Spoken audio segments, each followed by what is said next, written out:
Wilder Show podcast. Welcome, welcome, welcome. As John Oliver says it, doesn't he? Welcome, welcome, welcome. He says on his little program. Why do you think he does that? I don't know. It's kind of cute when he does it, anyway. I guess so. That's Lauren. Welcome, welcome, welcome. Not a ringing endorsement. That's Lauren. I don't know. Sometimes it seems that... hello. Never mind. That's okay. That's more. We haven't even started. We'll dive. You don't need any tangents from me on multiple. We're already tangenting. Multiple welcomes. Yeah. WilderShow.com is where you find us on the web. WilderShow.com. We're on Instagram. You search for it, you'll find it. Wilder Show Pod, I think, is where you'll find it. If you want to send us an email is podcast@wildershow.com. And the Wilder Show podcast drops. Still feels cool saying that. Does it?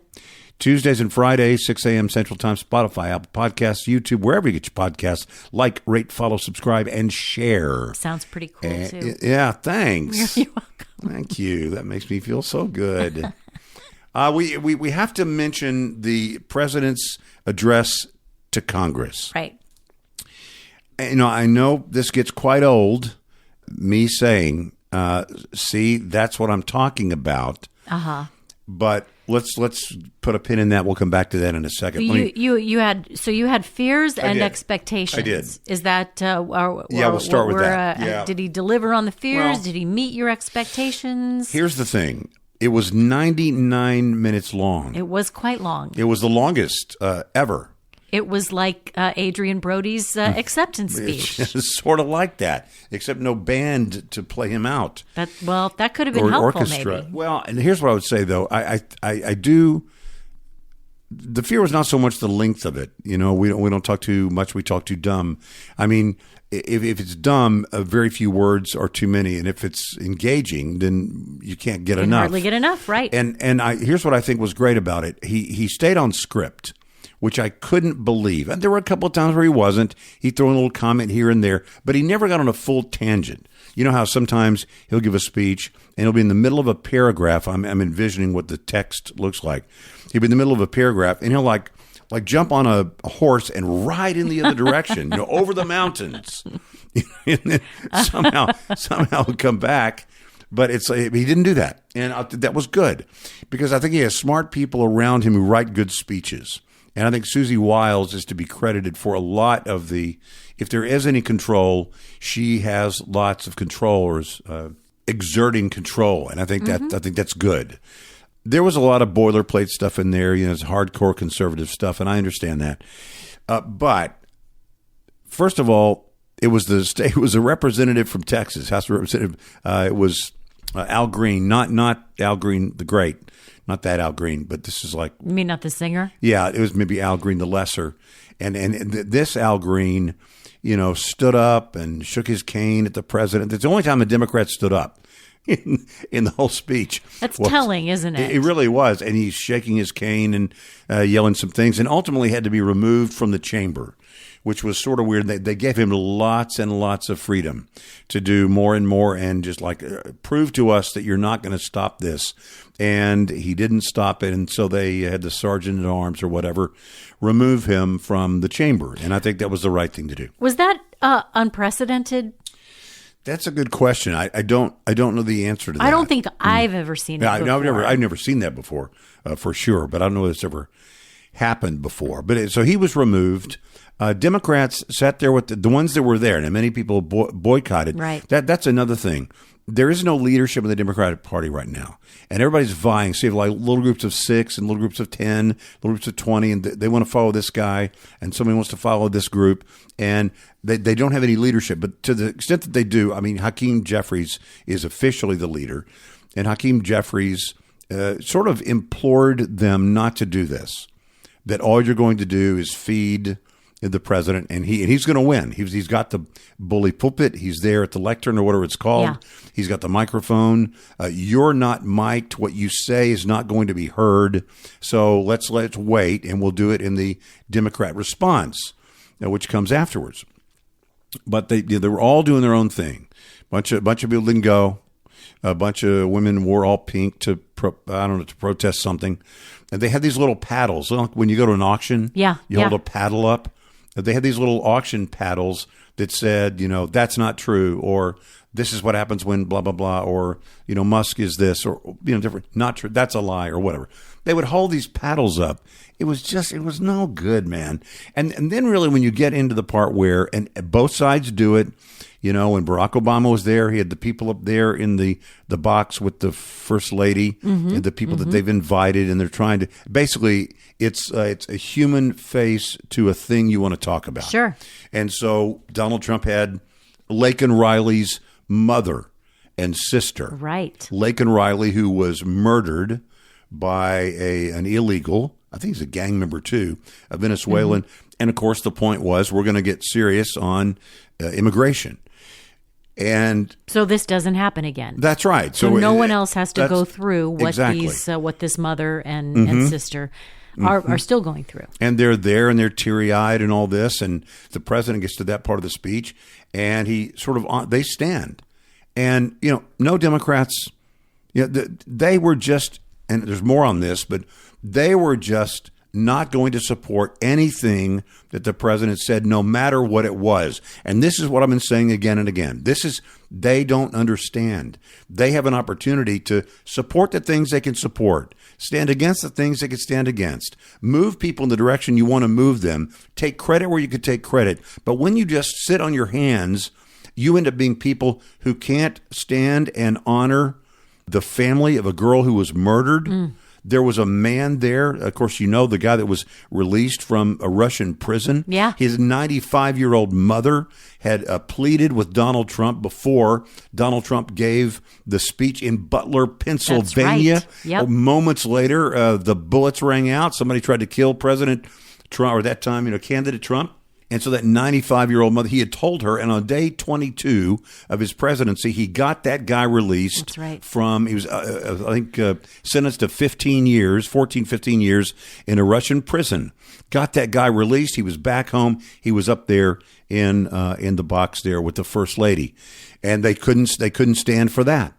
There was a little boy who had beaten childhood cancer, had a brain tumor, and was told he'd have 8 months to live. It was 6 years ago. The kid is up there. He's always wanted to be a police officer. Many police departments have given him honorary, you know, badges and all this kind of stuff. The president of the United States had the brand new Secret Service, the head of the Secret Service up there, made this kid, the kid's eyes got as big as saucers. It was very sweet. And then the little boy is hugging the neck of the Secret Service director, who was totally taken aback by it, but I mean, taken in, and the kid was just so sweet. It was a beautiful moment. It was unbelievable. Anyway, and they can't stand and honor a kid that beat childhood cancer. There was a man up there who had, in the course of his volunteer fireman and other things, and he had 40 children that he and his wife had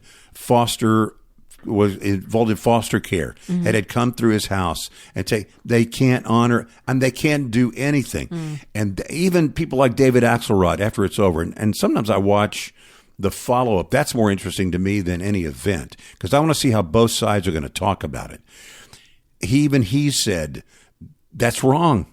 They should be standing and honoring these things that have nothing to do with the president. It doesn't mean you agree. What is the thing they say on Twitter or X? Retweets are not to be considered endorsement. Oh yeah. If I retweet something, it just means look at this. It doesn't mean I agree with this or hey, this is really something. I might send something, and I don't do that, but one might retweet something just to make it known. It doesn't mean you endorse it. It doesn't mean you believe it. It just means, hey, you know.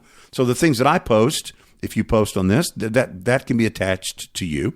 But the stuff that you just, you know, repost or whatever should not constitute an agreement. And so, you know, that Democrats, they can stand for the right things. They could, physically stand. They can stand and honor a kid that beat cancer. They can stand and support a 95-year-old mother who has her son back. Yeah, there was a woman whose daughter was a Texas case.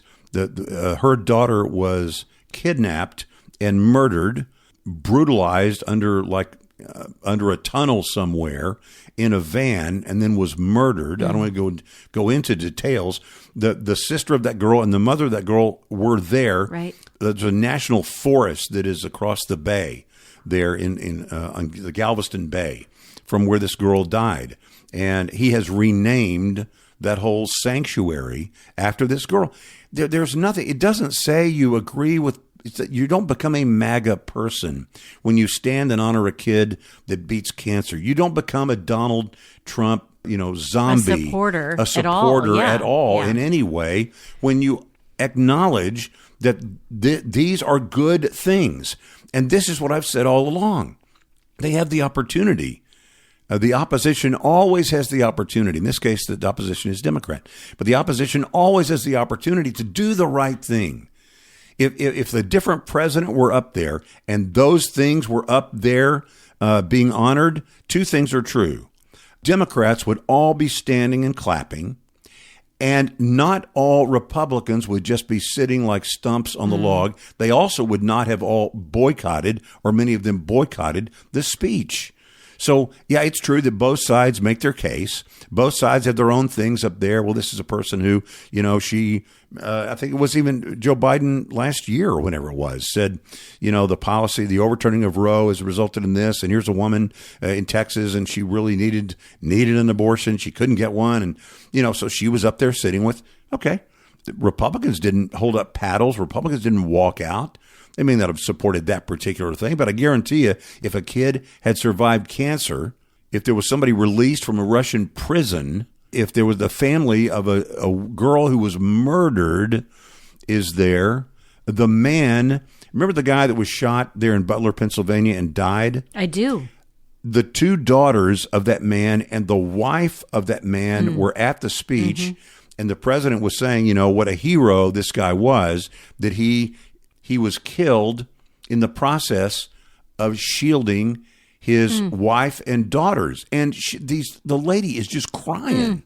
And I don't understand how en masse Democrats can just decide they fold their arms, stomp their feet like they're not going to eat their peas, and they're just not going to be a part of it. I'm not going to do it. If he said it, I hate it. If he said it, I'm against it.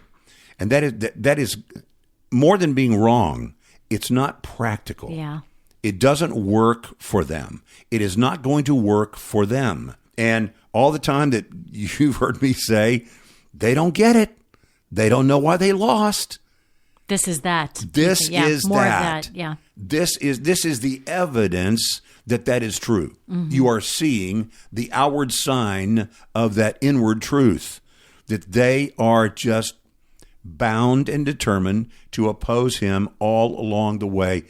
That is, it's going to derail him a little bit on some of the things he wants to get done, but it's going to really derail them when it comes to the midterm election. They really have an opportunity. As I've said, Donald Trump has about 18 months to get a bunch of stuff done. And he's done a bunch of stuff. You can disagree or agree with it, but he's got a bunch of stuff done, and he's going to keep on keeping on. Democrats have an opportunity to show that they understand why they lost. And the way to do that, as I've said many times, is to find what you can agree with the president on and then support that issue, if not the president in pursuing that issue, and then take credit for that thing, whatever it is, passing, that it wouldn't have happened had it not been for you. The other night is evidence they're not going to do that about anything. Not anything. Do you think why do you think that is? Do you think that it's just because he is such a pariah in a way that so many other Republican presidents have not been, even if they were not loved or agreed with or supported by the Democrats? There's never really been one. There's not ever been anybody like Donald Trump. Do you think that there's just the fear of appearing to support? Like, is it the peer pressure that they put? But I don't know. I don't know what it is. No, I think you get into a bubble inside a bubble. Yeah. And they tell each other that this can't be, or this has got to be this way or that way. And if we do this, it's going to, and they become sort of caricatures of themselves. And as a result of that, they get stymied on this. Yeah. They're frozen about what they can do. I'll tell you, I think a lot of these people are intelligent. They understand, but it's like they're, you've heard people call it like a Trump derangement syndrome. Yeah. You've heard people talk about the MAGA, crazy MAGA people, or the people that are crazy MAGA. What I mean to say is They're crazy about MAGA. Yeah. I'm not saying that they're crazy, but they're way out there with MAGA. The Democrats or the liberals say, well, those people are crazy, and it's sort of a Trump syndrome toward him or for him. And the other people, it's like he can't do anything right, no matter what he does. I mean, if he cured cancer, they'd find a reason why it's a bad thing. Well, who was it that cured it? Well, I'm not for that. It is like a Trump derangement syndrome. It's like a mental deficiency that has happened. I don't get it. It's like such a polarization. It is. Well, I've said many times that the greatest threat to this country, to America, it's not gay or trans or liberal or where you're going. Conservative. Yep. It's not any of those things. It's not communism. It's not, what is it? Tribalism. It's tribalism. That is the number one threat to this country. The inability to talk about things that we disagree on without hating each other. We can't even talk anymore about these things. I read a post, and I sent it to you, Lauren. I'm not going to say who it was from somebody that we know. And the most vile directive for anyone who had voted for Trump. There are a bunch of different reasons why you might vote for somebody. You might vote for Kamala Harris for reasons. Doesn't mean you agree with her on everything. You might even be voting for President Trump. You might simply be voting not for the other side. Yeah. I think that's a huge thing. Like a lot of people, look, I know some personally who pulled the lever or colored in the dot for the R's because there is absolutely no way that they could abide the policies that would result from coloring in the D. Yeah. But that is far afield from being MAGA or crazy for the president or anything else. Anyway, I thought it was good that he stayed on script. I thought it was a well-written speech. It was long, but I got to tell you something. And I'm the guy that said last week or last time we chatted, I was talking about Abraham Lincoln. The greatest political speech ever given was probably the Gettysburg Address. And really short, right? It was 10 sentences, 271 words, and it is the greatest political speech in American history. Now, he didn't have much to do in the giving of that speech. There wasn't as much to go over what he's planning to do or the plans or what I ran on and all that. It was a different kind of speech. But can you imagine any political speech these days? Any political speech, it would be 10 sentences long, 271 words. Anyway, I thought that President Trump did a decent job. Frankly, I thought the Democrat response was the best thing the Democrats offered that night. I did too. Was the Democrat response. And that is a tough thing to do. You don't have a crowd. You're speaking to a camera in a room with a bunch of people on the other side of the camera kind of watching you. You're reading off a teleprompter. You have no applause. There's no live no response sense at all. Yeah. So it's a tough thing to do, whether you're doing it as a Republican or as a Democrat. I thought she did a good job, and I thought it was the greatest thing that the Democrats had to offer. But my fears were not. I said I wanted to say as little as possible. I think he did say as little as possible of his own words. I think he. I think that's good. There's a reason why you have speechwriters. I mean, speechwriters are great. I mean, when President Nixon was reading the words of the great Bill Safire. I mean, you want to trust the people that know your policies, know where you want to go, know how to string a sentence together, know how to keep you on task, and to get it done. And so I thought the speechwriters did a good job. I think very little of that had his fingerprints on it. He did, stray in one particular time he did that I thought was regrettable. But other than that, but other than that, I thought it was a good speech. It was a solid speech. But the main thing is it was 99 minutes of looking at people who absolutely refuse progress in this country. That they simply will not do it. They do not know why they lost. And as I said before, if you didn't want to do it because it's the right thing to stand up and honor a kid who survived cancer, a kid that beat cancer. These are Democrats who would talk all day about St. Jude and the great work of St. Jude and St. Jude and St. Jude. And, there was a time when only 20% of childhood cancers ended up with the child living, and now we're at 80% of those have children that are living, and they would have stood up and championed that. Mm-hmm. But this is that. It's a real kid. And the only reason they didn't do it is because the guy that pointed up and said, look, we're going to honor this kid was a guy that they hate. Their hate for him is greater than anything else. It is greater than even their own understanding. Their pragmatism goes out the window because they hate him so much. It is to their detriment ultimately, and to my great pleasure, because I will watch it, and they have every opportunity. I know we're only 44, 45, 46, 47 days in to the term, but they are really showing no signs that they have a leader, that they know what to do, that they are organized, that they are unified.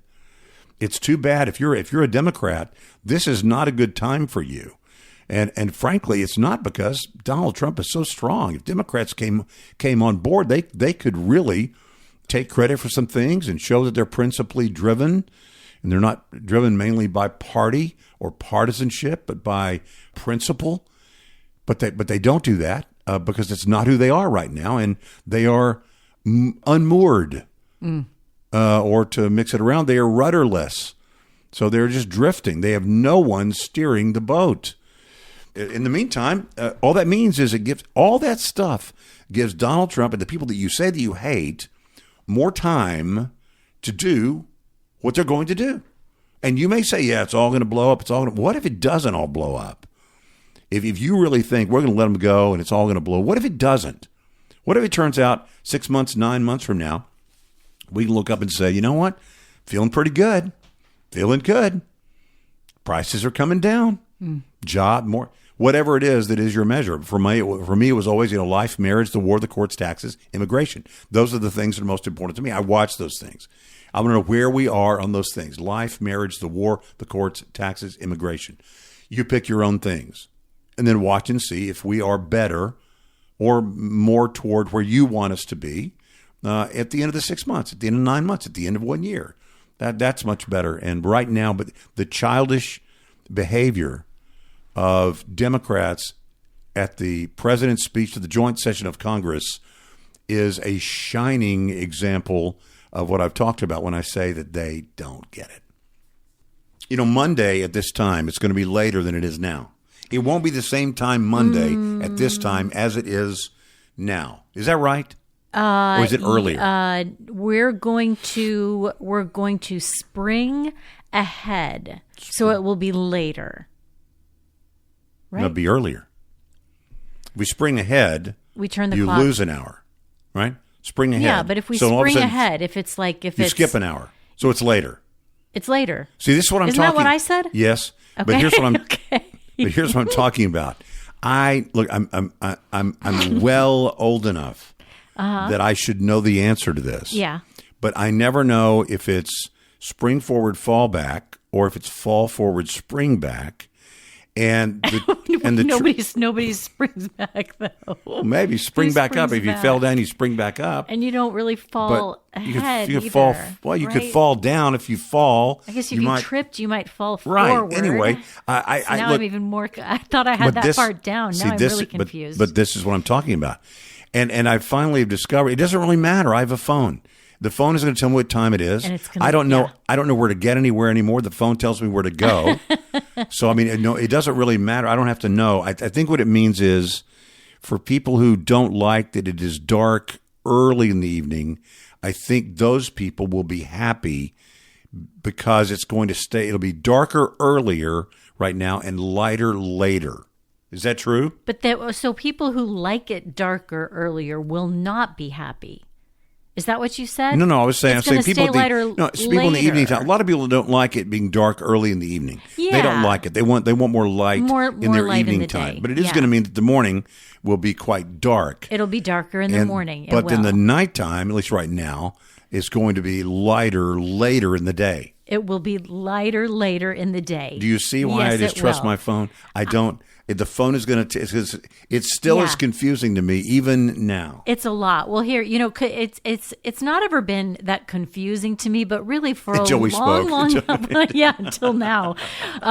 For a long time, though, I used to think, what's the big deal? Everybody would talk about how hard it was and how they're so tired because It's, because the clocks changed and that got them all messed up. And first of all, let me apologize to all of those people that I ever thought, what's the big deal? Because I don't know if it's my advancing age or what, but I used to really think, it's just an hour. Yeah. There are so many other things going on in the day. I mean, it's just an hour. It shouldn't take you, more than a day or so to get used to whatever it is. Whether we're, falling back or springing. Is that right? Springing ahead, falling back or springing ahead. I'm so mixed up now. You spring forward, fall back. Spring forward, fall back. That's right. Spring forward, fall back. So all this starts at 2 a.m. on Sunday. You're going to, in effect, lose an hour of sleep. So I can understand if that, makes you sleepy a little bit, maybe the next day. But there are ways that you can prepare for it. If you are somebody that this hits kind of hard, there are a few things you can do. And you have a couple of days to kind of get in the rhythm. You could go to bed a little bit earlier tonight and tomorrow night and sort of start to, get your body ready for it. Also, there is really an effect that this has on your brain. Okay, so the brain has a master clock that's set by exposure to sunlight and darkness. I remember we used to camp when the kids were really little, and the best thing about it, I mean, if it was dark at 6:15, they were ready to go to bed. That's that true. never ever happened at home where you could turn on lights everywhere, and there was all TV's kinds of all kinds of artificial light. So this master clock, this circadian rhythm, it's roughly a 24-hour cycle. It determines when we get sleepy and when we're more alert. These patterns do change with age, which might be one reason that I'm feeling a little bit more as I get older. And also, one reason that early to rise youngsters evolve into hard to wake teens, because those things change as you age. So morning light resets the rhythm, and then by evening, you've heard of melatonin. Oh, yeah, some of us have our little artificial melatonin in the medicine knockout cabinet. Drops or natural knockout drops. Okay, so in the evening, that melatonin is supposed to surge. It's supposed to naturally surge. Your body already has it. Triggering drowsiness. But one of the reasons that doesn't happen is too much light in the evening. So if it stays light a lot later, that could interfere with your natural production of melatonin. That can cause you to kind of get out of sync. Something else that might cause that too much light in the evening that would keep you from producing that natural melatonin. Screen time. Screens. Yeah, that makes sense. I know, and I knew it. I know it intellectually that every time I read something about, why is your sleep messed up? Or how much time are you spending on your screens late at night? I knew that was the case, but I really never put it together with the melatonin production. So there's another reason for me to feel guilty when I'm scrolling at night, which I already know it's bad for me, and now I know there's another reason too. So I'm going to try to turn that into a reason to put the phone down and turn the screens off. But here's something else too. Another way that the time change can affect your health. Did you know that fatal car crashes temporarily jump the first few days after the springtime change? No, that's really odd. The risk was highest in the morning, and researchers attributed it to sleep deprivation, but there's also a cardiac connection. The American Heart Association points to studies that suggest that there's an uptick in heart attacks on the Monday after daylight saving time begins, and in strokes for 2 days after that. They don't really know, heart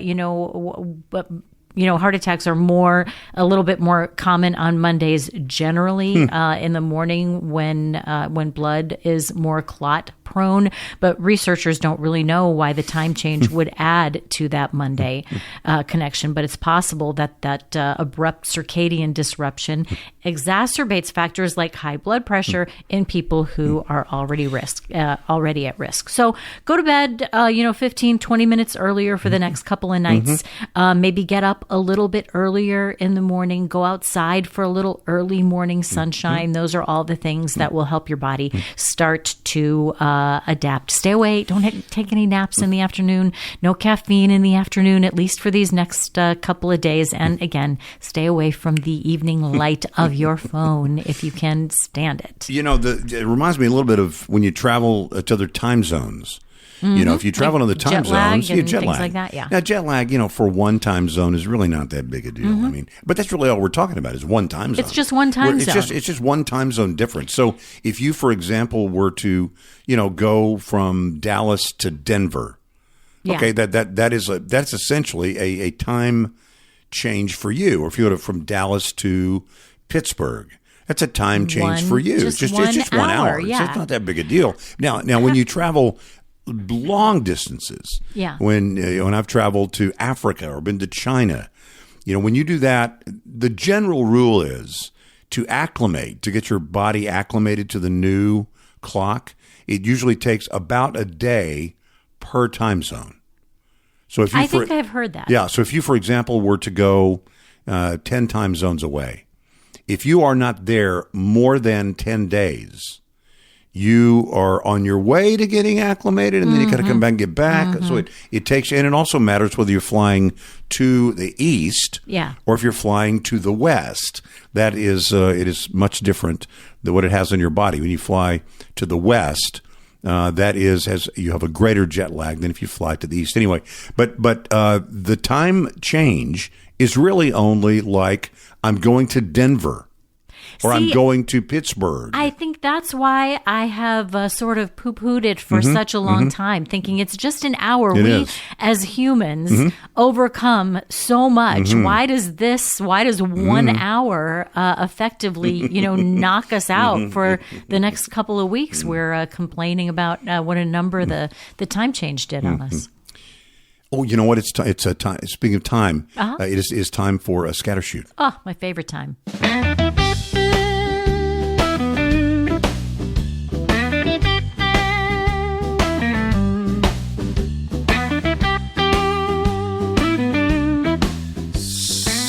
Scatter shoot, Wilder Show scatter shoot. This is where we, hat tip to Blackie Sherrod, of course. Scatter shoot. Yeah, it's sort of it's like that kitchen drawer that has all the things in it. You know, you might find a corkscrew. You might also find some rubber bands, pins. The Sharpie top has been left off. Yeah. Actually, it's better than all that. It's better than the kitchen drawer. I think scatter shoot, don't you think? Did I ever tell you the story? Years ago, somebody asked one of my kids, they were in my house and they were looking for a screwdriver, something that you'd keep in a drawer like that. And they asked, where's the junk drawer? And one of my kids said, which one? And I mean, there could have been like 3 drawers at that time, that were full of stuff like that. That just means you have lots of stuff. We had lots of stuff. That's okay. Lots of rubber bands, clothespins. A battery for anything. Battery for anything. Keys that you don't know what they go to. So anyway, Scattershoot has lots of different things. Let me thank some people. I want to thank lots of feedback this last week. And we told you that if you hear about a story or want more information on something you hear that we talk about, just send us an email to podcast@wildershow.com. And we both see it. So if it's to me, fine. If it's to Lauren, fine. To both of us, fine. So one of the things, we talked about the boycott of some of the places and do boycotts work and boycotting boycotts. And Todd said, he sent a note and said, I got a little too interested in that stuff about the white tent not being there anymore. See, guys know that white tent for Valentine's Day or Mother's Day. And we've already talked about that, so we're not going to dwell on that. Kim sent a note, and this was brilliant. I was talking about I never go to the grocery store and check myself out. Do self-check, right. It's like I don't self-check because I want the stocker or the bag person to be able to have their job, and I like the checker to have their job. And if I do those jobs and I don't even get a discount, what is the advantage to me? And did you read what she wrote? I did, and my mind was blown. Talk about it for a second, because listen, this has changed everything for me. What Kim said, I never in my 6 decades have considered this. I've considered something like it, but not anything near as smart as what Kim said. I don't think I'd ever, this is like a missed opportunity for me for so many All these years years, of yep. grocery shopping, or for at least as long as we've had the opportunity to self-checkout at the grocery store. So Kim said that when she does self-checkout, it gives her the chance to group the groceries in bags according to how she will unload them when she gets home. Now, listen, That's genius. Think about that for a second. See, as a guy, I started my first job was sacking groceries at Minyard Food Stores.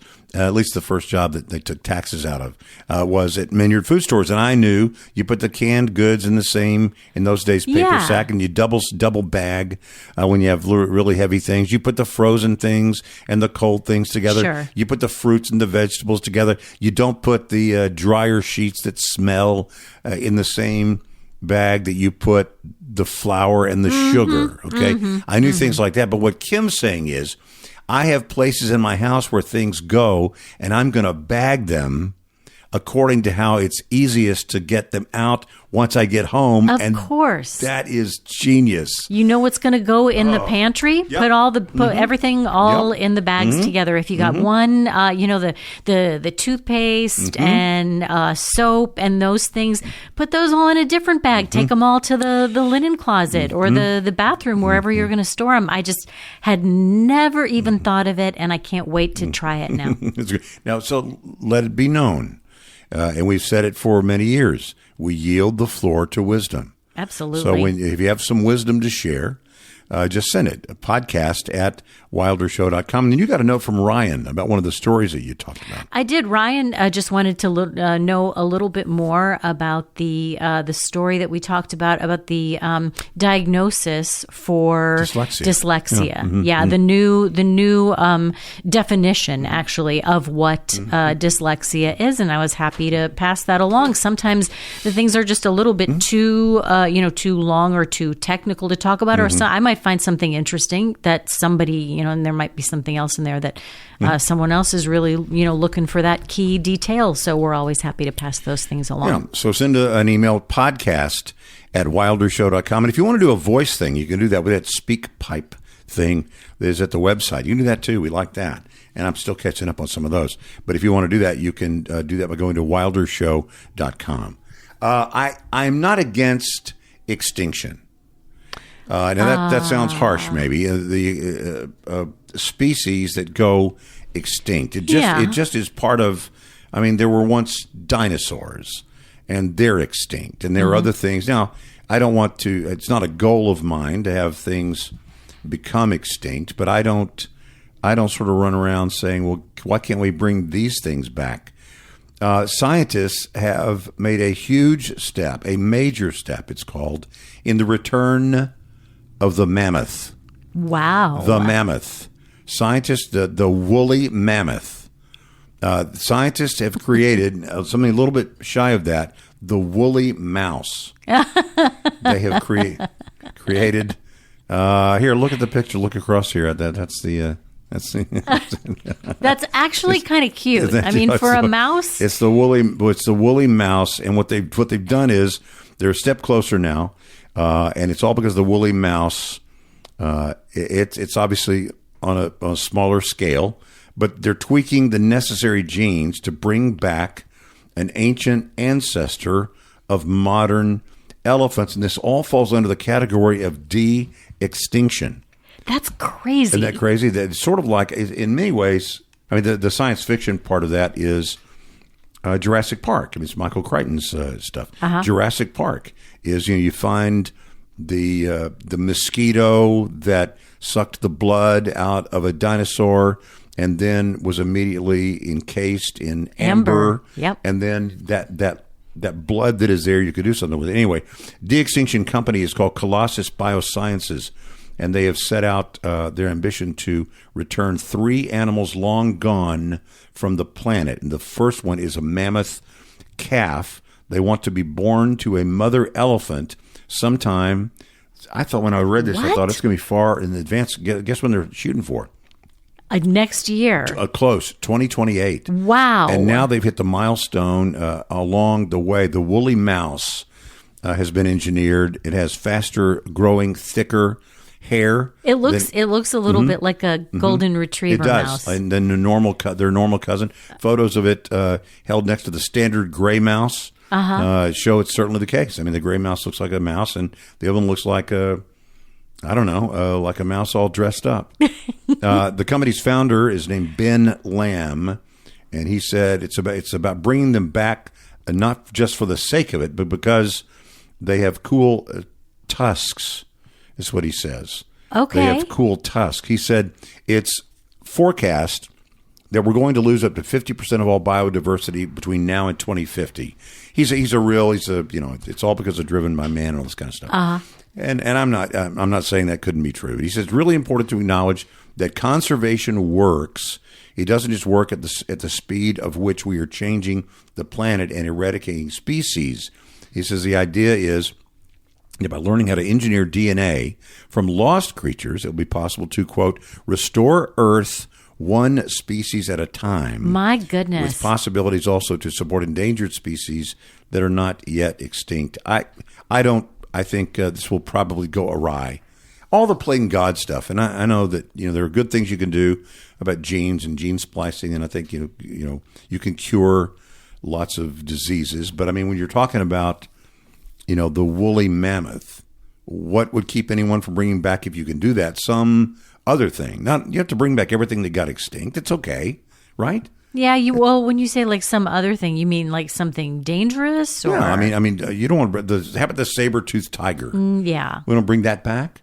I just don't, because we can. Should we? Right. I think it's what this falls under. Anyway, we're not looking for the woolly mammoth anytime soon, but we already have the woolly mouse. The woolly mouse. And he's really kind of cute. He's pretty cute. And he's little, but what I was reading about just a little while ago is something even littler than the woolly mouse. Cicadas. You got good. You have good. Sound of summer. Yeah, it is. It's the soundtrack of summer. Cicadas are the soundtrack of summer. It's going to be a very noisy summer. Summer? In certain states this year. Yeah, one of the largest periodical cicada broods. Brood 14 is emerging in 13 states this year. So let me, so cicadas can be a little creepy. Maybe, they don't bite or sting, though they don't eat our plants. They just provide, like you said, that lovely, maybe sometimes a little aggravating soundtrack for summer. In Texas, I mean, it really is when I hear it, I already get hot.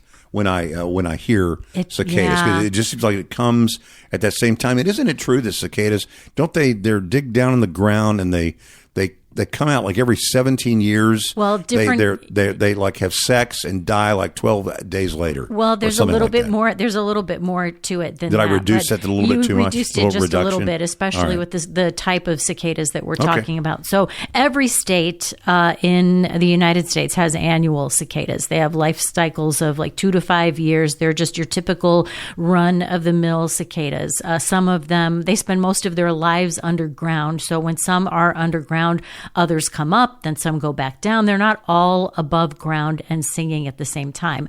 But the periodical cicadas, the kind that we're talking about right now, they have very long life cycles, like 13 to 17 years. So that might be a little bit more of what you're talking about. Okay. All but a month of their lives underground. And when they come up, they all come up together.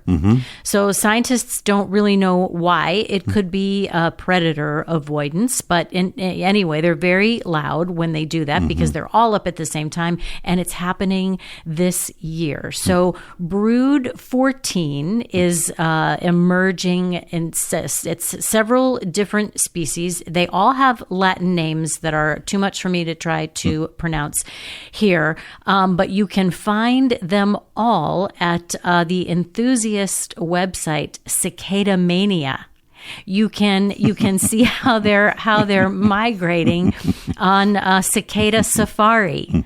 So if you don't remember those, I'm happy to provide those websites for you if you'd like to know a little bit more. The last time this brood emerged, though, was in 2008, and I can tell you they're not going to be everywhere. They're only going to be in 13 states: Georgia, Indiana, Kentucky, Massachusetts, Maryland, New Jersey, New York, North Carolina, Ohio, Pennsylvania, Tennessee, Virginia, and West Virginia. They're harmless. They don't, like I said before, they don't sting and they don't bite, and they're not even really dangerous for your pets. I mean, if your dog picks one up and eats it, they can be kind of big, though. I mean, they can be like a choking hazard for some breeds of dogs. Also, don't try to.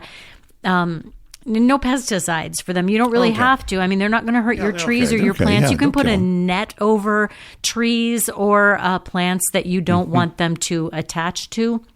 But one thing that could make them dangerous for your pets, obviously, is if you spray them with a pesticide, then your dog or your cat can run the risk of being hurt by that. But nothing to fear. Just an extra noisy soundtrack for summer in those 13 states this year.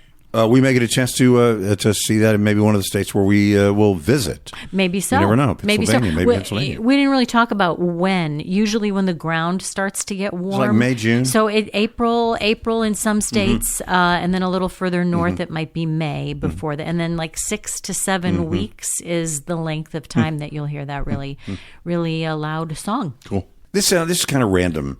I've been having to get up early last few days, and looks like for the foreseeable future, have to get up a little bit earlier than I normally do. Yeah. And, I wish I liked donuts. I think about that. I think a donut would be, I think about the thought of a donut, especially with a cup of coffee. That seems like that would be a really good thing to have. Like just a donut and a cup of coffee would be a wonderful thing. I'm not really a fan. But I kind of wish I were. But it's not good for you. No, I mean, no, I love a good donut. Yeah. I will just file that under the same thing with how you only need a bite of dessert too. You wish you liked donuts. No, but what a terrible problem to have. You wish you liked donuts. There are way better things you could eat for breakfast. Yeah, that's true. That's true. It's so funny that you mentioned that, though. I don't really eat a lot of fast food anymore, and I mean, I ate enough in my younger years to last me for an entire several lifetimes. But I think as my kids grew up, I just didn't really have the need to, run through and drive through for fast food as much. And plus I knew, that, like I said, it's not the best thing in the world for you. But I came upon something the other day about the fast food with the most calories. So these are not necessarily in order of how many calories they have. And some of them, just the name. I mean, when I tell you the name of the burger or whatever it is, you're going to know, that's way double too many calories. And bacon and cheese and triple cheese. And McDonald's big breakfast with hotcakes.